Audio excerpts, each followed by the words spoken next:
Vendre un service complexe, c'est souvent un vrai parcours du combattant pour trouver des clients. Et si, justement, il existait un système pour rendre tout ça, beaucoup plus simple. C'est ce qu'on va explorer ensemble. Ah, cette frustration, elle est bien connue. Passer des heures, voire des journées entières à chercher des clients manuellement pour des résultats qui sont, soyons honnêtes, souvent très décevants. Il suffit d'imaginer tout ce temps passé sur LinkedIn, à rédiger des messages personnalisés un par un en espérant une réponse. C'est un travail de fourmi hyper chronophage et qui, bien trop souvent, ne mène nulle part. Et c'est là qu'on réalise quelque chose d'important. La prospection, aujourd'hui, c'est un vrai métier. Ça ne s'improvise plus. Alors, pour contourner ça, certains se tournent vers les webinaires. Bonne idée sur le papier.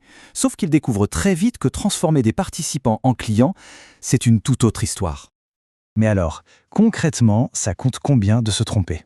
Quel est le coût réel quand une stratégie d'acquisition, comme la publicité payante, part complètement en vrille? Ça peut faire très très mal au portefeuille. Pour que ce soit bien clair, prenons un cas réel. Tout commence avec les honoraires d'un prestataire, 10 000 €, juste pour mettre en place une campagne publicitaire. Et ce n'est que le début.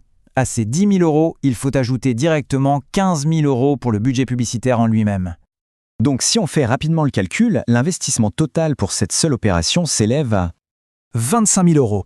Une somme quand même assez conséquente, dépensée avec un seul et unique objectif, amener des prospects directement en appel de vente. La grande question maintenant, c'est pour 25 000 € investis, quel a été le retour? Le résultat, zéro. Zéro nouveau client. Et à peine une poignée de rendez-vous qualifiés. Mais pourquoi un tel échec? Tout simplement parce qu'une étape absolument cruciale a été complètement ignorée. Et voilà, on touche au cœur du problème. La stratégie, c'était de foncer tête baissée vers l'appel de vente individuel en s'adressant à des prospects froids qui ne sont pas du tout prêts à acheter. Alors que l'approche cognante, c'est d'abord de les éduquer, de les réchauffer en groupe avant même de penser à leur vendre quoi que ce soit. L'alternative, c'est donc ce qu'on appelle le système de webinaire éducatif. L'idée ici, ce n'est pas de vendre pendant le webinaire, non. L'objectif, c'est d'abord d'expliquer une solution concrète à un problème bien réel que le prospect rencontre. Et ce système, il est super structuré. Ça se passe en 4 étapes logiques. D'abord, on attire les bonnes personnes en parlant d'un problème qui les concerne. Ensuite, on les éduque. On leur montre le comment, on bâtit sa crédibilité.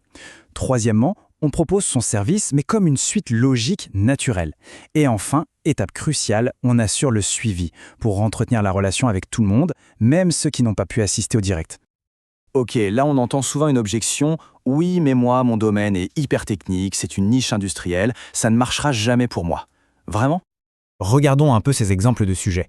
On parle de métrologie de surface, de spectrométrie Raman, des thèmes, on est d'accord, ultra pointus.